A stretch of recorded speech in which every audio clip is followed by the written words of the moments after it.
Hello, Madeleine. It's a joy to see you here. We've known each other for a long time, I think more than 20 years. Delighted you were willing to speak for these podcasts of 40 years of Intact Academy. So, as you know, we've been giving 40 years of accredited coaching consultancy training at Intact, and I've invited all my friends to speak about their ideas about change and how to do it and what lessons they've learned over time. And you are the person to speak about that because you've got your own Institute of Emerging Change, and I'd love to hear more about that. But first, it would be good if you introduced yourself to the viewers. Maybe you can say something about who you are today. Well, thank you very much, Sari, for inviting me, and hello everyone who is watching this video. I'm Madeleine Laugeri, and I'm a consultant. I didn't expect to be a consultant in my life. I started studying translation. I have a degree for interpretation from the Geneva University, and I was a number of years without working, taking care of my kids. I started having problems, health problems, problems in my couple, and I went to therapy and I discovered TA.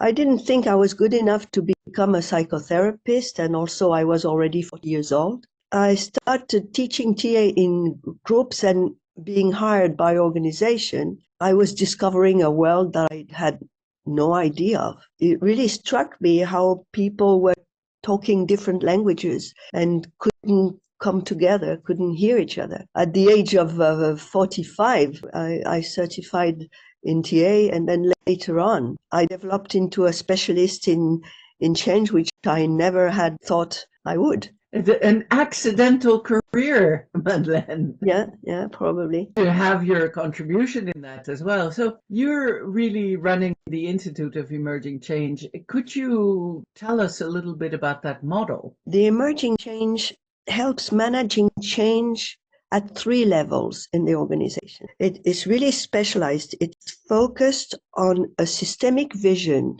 of the organization. In general, we say change. Ben, mentions change as reacting to changing needs in the environment. The organization starts changing, and we start changing because there is a change in our needs or in the needs of the people around us. And so the same happens with organization.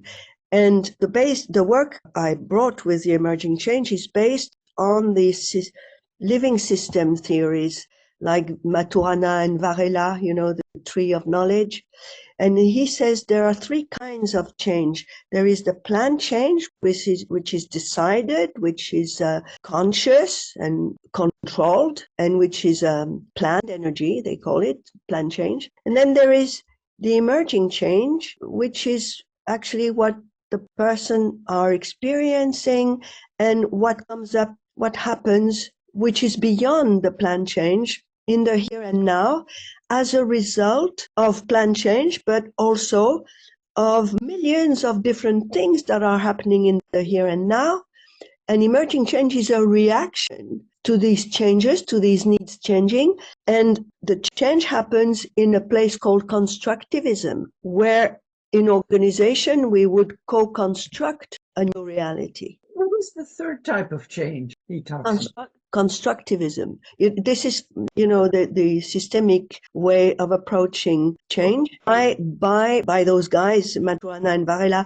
My work was based on an article developed by Canadian teachers at Umpqua University, the Quebec University, which they said, there are 3 energies in an organization. There is the planned change, there is the emerging change, and there is constructivism, which is the energy of the here and now based on the million of parameters that are actually moment we live.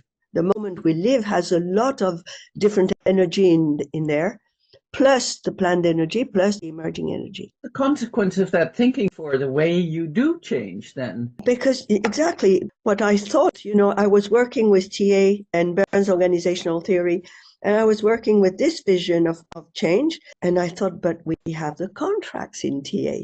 Yeah. And with TA, we can not control, but we can influence whatever is going on thanks to our contracts. Contracts between actors, contacts between us and the environment. and contract between the leader and members.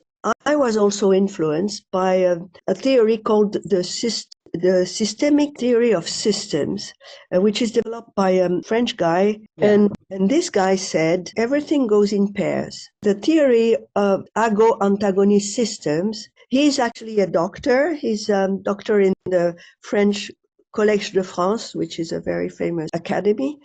And this guy, he's a doctor and he's also a Jewish... rabbi? Yeah, he's a rabbi. And he quotes the Bible, of course, and he says everything goes into pairs, day and night, man and woman. And if you add on one part of the system, you act on all the system, you influence the whole system. And these were also hypotheses that were supporting my work. Also, for example, your work, you were so helpful to me, Sari, with your courses that you came to give in NEO. You know, there was this corporate identity versus market response. Okay, these are ago-antagonistic. They're the same, they are dynamics, but they can be contrary. But both of them are complementary and they're both necessary to the system. In the same way, centralized control and delegation. And in the same way, independence and cooperation. And these are energies that need to be made seen, to be exposed to the people in the groups so that they can understand and respect all these different energies. There is not one good one and not bad one. And here I brought the concept of polarizing in organization with the life position plus. Okay. And I applied that. And he does it too. The guy is called Elie Bernard Weil. He applies it to management, to group members. Leader is okay, and also supported by Bern with his notion of environment. The leader is turned to the environment. He's dealing with the environment. He's carrying the responsibility of the organization, into the environment. And the group members are in charge of the activity. There is a dignity and there is 100% okay dynamics in the people doing the work. Yeah, so there has to be a dialogue to be able to do this work.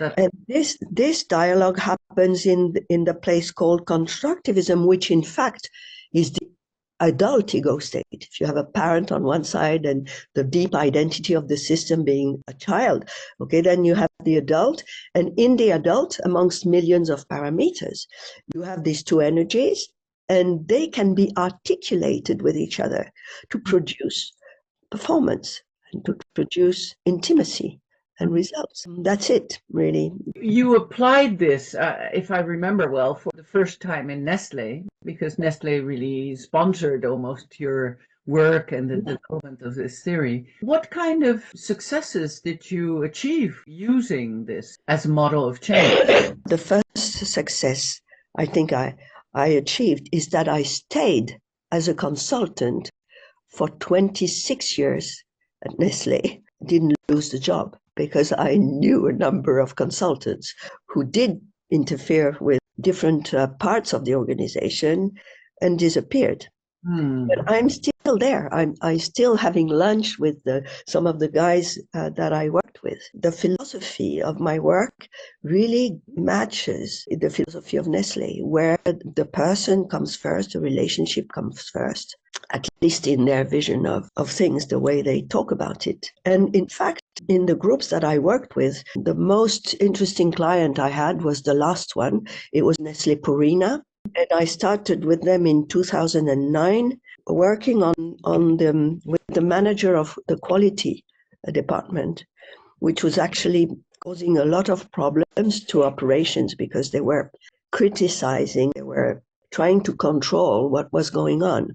And so the top manager asked me to work with these guys in order for him to contract a different way with people. And this improved their way of working in such a way that I was hired to manage the management team of Purina for Europe.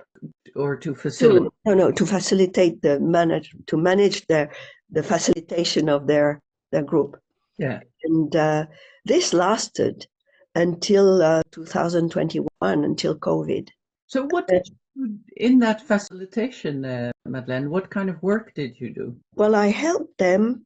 I saw them maybe 3 or 4 times a year, no more. They were regulating their contracts. Yeah. So I once a year, certainly there was a big mission contract where they told their manager what they appreciated, what struck them, and what changes they were expecting. And the nice thing was it didn't interfere with operations. It was just about relationship. And it was very strong. And I think what changed everything for them, because from that moment, even before, but from 2009, they improved their results 15% every year. And they became the first company of Nestlé. Purina is the most profitable company at Nestlé. Before Nespresso, before Nescafé. You know, they were the little foreigner when I met them, who had just arrived at Nestlé, and they were 345th. And they are nowadays still the most profitable company at Nestlé. And I was working for other places in Nestlé, and they were telling me, you're working for Purina. And I was not working everywhere in Purina. I was working only in operations. My client was the manager of operations for Europe. And he had 7,000 people. Yeah, beautiful result. What a beautiful result. And we went down with a number of transaction analysts that I hired. We went down the hierarchy until the foremen in the factories. And we had an enormous party in Frankfurt where, Sarah Laugeri was there, Kurt Blattner, who wrote the book in English on the work we did at Nestlé together. Yeah. Have you seen it? I think I sent it to you. So that was the Nestlé experience. I worked in other fields also. And if I'm going to say a small anecdote that I want to share with you, is 2 years ago, I had a guy turning up and saying, I heard of you in a TA training. One of the participants told me, but you should go and see Madeleine Laugeri. He said to me, I am the coach of National League basket team. And I said, no. I'm working for organizations, but I have no experience in sports, and this cannot work. We're working on consensus. He said, but I insist, I want to come and see you, and I want to understand what you're doing. And this guy, in basketball, the year starts in September until June. And the guy came to see me in January. He said, we have been losing all our matches almost, and the team is completely depressed. And we have actually included in our team the team of the next village. And of course there is a split because they don't really talk to each other. They've been playing against each other for years. And they started with a cooperation contract between the players, especially the players who had been enemies until then. And, it's unbelievable, but they didn't lose one match until the end of June. I have not been so successful, and it was not my work. It was their work. They understood the concept of contracts, and he brought the contracts to his team. But it's to show, and this happened several times, that once the person could understand the concept, it really made a difference in the team's life. I can really understand that. So my last question, Madeleine, is if you had one lesson to share with someone who would start in our profession as a change person, what would you tell them? What lesson learned would you give to them? The first one would be, don't aim at performance, aim at intimacy in the team. Because when they love each other, there is no limit to what they can do for each other and for performance. That's fantastic. Thank you very much, Madeleine, for this short introduction. And I'm sure people can look up your books to read more. Thank you very much. You're very welcome. Welcome.